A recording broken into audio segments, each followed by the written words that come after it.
ఏం నడుస్తుంది రాజకీయం ఈ ఊళ్ళో? ఏం అతను చెప్పింది ఒక్క రూపాయి కూడా ఏమి ఇస్తలేడు, ఒక్క రూపాయి కూడా ఇస్తలేదు. చెప్పిన మాట అయితే ఏది వాగ్దానం సరిగ్గా లేదు, మొత్తం తొండే ఉన్నది. ఎవరిది? రేవంత్ రెడ్డిది. ఇప్పుడు 2 లక్షలు అన్నాడు, 30 మంది చేసిండు, 80 మందికి కోత కొట్టిండు. ఏం చేసిండు? ఏం లేదు. కొట్టి మాటలు సంజాయించ పూర్తికే, బూతులు తిట్టే పూర్తికి అతను చేసే పని అంతా ఏం చక్కగా లేదు. ఊళ్ళల్లో ఏమంటారు? ఇచ్చిన మాట నిలబడకపోతే జూట అంటారు, చెప్పుతో పడేసి కొడతారు అంతే అంతే. ఇంకేం ఏమేమి ఇస్తాడు రేవంత్ రెడ్డి? ఇంకేమి ఇస్తానది ఏం సరిగా లేదు. 1 రూపాయల 10 పైసలు ఇచ్చిండు, 12 మందికి ఇక దెంగేసిండు. ఇంకేమి ఇస్తాడు? నీకు రైతు రుణమాఫీ కాలేదా? రుణమాఫీ లేదు, 2 లక్షలు కరెక్ట్ ఉన్నాయి. మళ్ళీ 50,000 కడితే కూడా అవి సరిగా కాలేదు.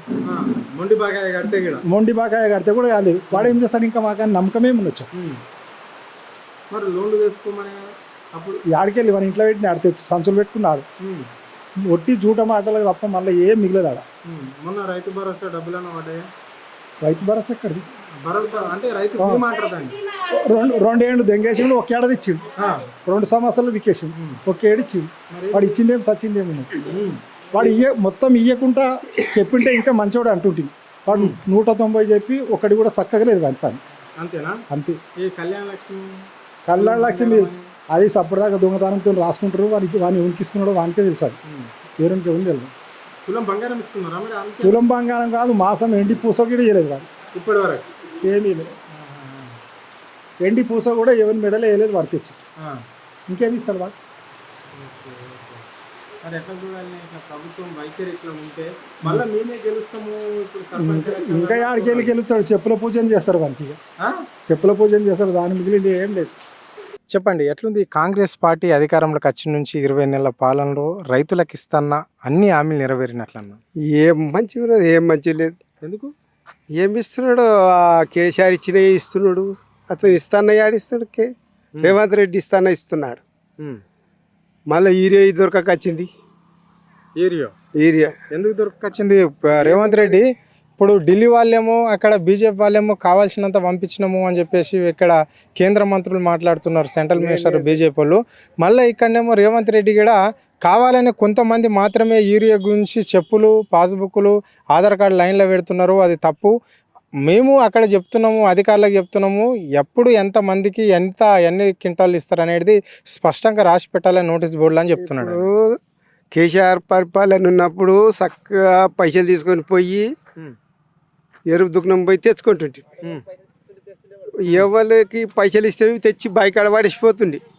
మరి ఇప్పుడు మేము పోతే దొరకకొచ్చి, నేను ఇప్పుడే పోయినా దొరకకపోతే డిఎఫ్స్ అని తెచ్చుకున్నా.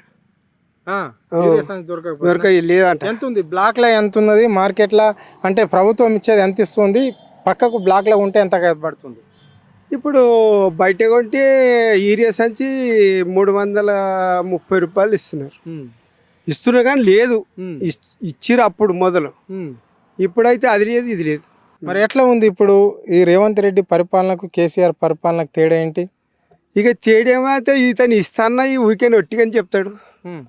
ఇష్టమైనంత నోరున్నది ఓలరచ్చు, నేను ఓలరచ్చు, అతను ఓలరచ్చు, ఇద్దరు ఓలరచ్చు. ఇప్పుడు నోరున్న కాబట్టి పరిపాలించేటోడు ఓలరచ్చు, ఉత్తోడు ఓలరచ్చు. చేసుడు కరెక్ట్. నువ్వు అన్నయ్య చేస్తే బాగా. అంటే అన్ని చేస్తున్నామని చెప్తున్నారు కదా. ఇప్పుడు ఇందిరమ్మ ఇండ్లు ఇస్తున్నాము, ఇక్కడ తులం కళ్యాణ లక్ష్యం పైసలు ఇస్తున్నాం. ఇందిరమ్మ ఇండ్లు ఎవరికి ఇస్తున్నాం? యాపేదలకు కాంగ్రెస్ వాళ్ళ పార్టీ వాళ్ళకి ఇస్తున్నాం. వాళ్ళ పేదలకే కదా, పేదలు లేదు ఉన్నోళ్ళకే. బిల్డింగ్లు ఉన్నాయి, మా ఊళ్ళో చూపిస్తా. అవునా? బిల్డింగ్లు ఉన్నోనికి బిల్డింగ్ ఇస్తున్నాం, లేనోనికి ఏమి ఇస్తున్నాం. అంతే. ఎట్లా ఉంది అయితే? అంతే. మరేంది ఇప్పుడు నీకు నీ ఏజ్ లేదన్నావు, రైతు బీమాకు మరి పెన్షన్ వస్తుందా? వస్తుంది. ఎంత వస్తుంది? 2000. కేసీఆర్ ఇచ్చిన 2000. మరి ఈయన ఎంత ఇస్తాడు? ఈయన 4000 ఇస్తాడు. ఆడిస్తాడు. వచ్చిందా? మరేంది నీ మనమరాలు స్కూటీ వచ్చిందా? స్కూటీ లేదు, పార్టీ లేదు, ఏమీ లేదు. 2500 వచ్చినాయి, ఏం లేదు, ఏం రాలి. ఇది పరిస్థితి. అంటే ఇక్కడ రేవంత్ రెడ్డి ఎన్నో హామీలు ఇచ్చిండు కానీ ఏ ఒక్క హామీ కూడా ఇక్కడ నెరవేర్చలేడు. ఆ రైతులకు రాజు చేస్తున్న ఈ రేవంత్ రెడ్డి రైతులకు కనీసం పంట పొలాలు వేసుకున్నప్పుడు యూరియా సంచులు దొరకకపోతే ఇక్కడ పట్టించుకొని గవర్నమెంటు రేపు స్థానిక సంస్థల ఎన్నికలకు ఏమని ఓట్లు అడగడానికి వస్తుందో అంతుబట్టడం లేదు. వచ్చినప్పుడు చూస్తాము అని చెప్పేసి ఇక్కడ ఈ రైతు చెప్పడం అనేది అయితే జరుగుతుంది. అంటే మార్కెట్లో ఉండే ధర అంటే ఒక సంచి ఇప్పుడు ఆయన మాటలనే చెప్పిండు 370 రూపాయలు పెట్టి నేను ఒక ఊరియే సంచి తీసుకోవాల్సిన పరిస్థితి వచ్చింది. అది కూడా డిఎస్పి అని చెప్పేసి తీసుకురావాల్సి వచ్చింది. అది కూడా దొరకక ఎంతో ఇబ్బందులు పడ్డాము అని చెప్పేస్తున్నాడు. డిఎఫ్స్ అని తెచ్చిన యూరియా దొరకకపోతే 1500 పెట్టి డిఎఫ్స్ అని తెచ్చిన ఇప్పుడు. Okay right. ఈ పరిస్థితి కనిపిస్తుంది రైతు దగ్గర. అంటే యావత్ ఈ రాష్ట్రం అంతా కూడా ఇదే పరిస్థితి ఉంది అని చెప్పేసి రైతు చెప్పడం అనేది అయితే జరుగుతుంది. మరి ఎన్నికలకు ఏమి హామీలు నెరవేర్చినామని వస్తారు, ఏమి ఇచ్చినామని వస్తారో మరి వాళ్ళకే తెలవాలి ఆ కాంగ్రెస్ నాయకులకు అని చెప్పేసి ఆయన చెప్పడం అనేది అయితే జరిగింది. కెమెరా పర్సన్ రఘుతో, హరుణ్, ఆదే టీవీ, హైదరాబాద్.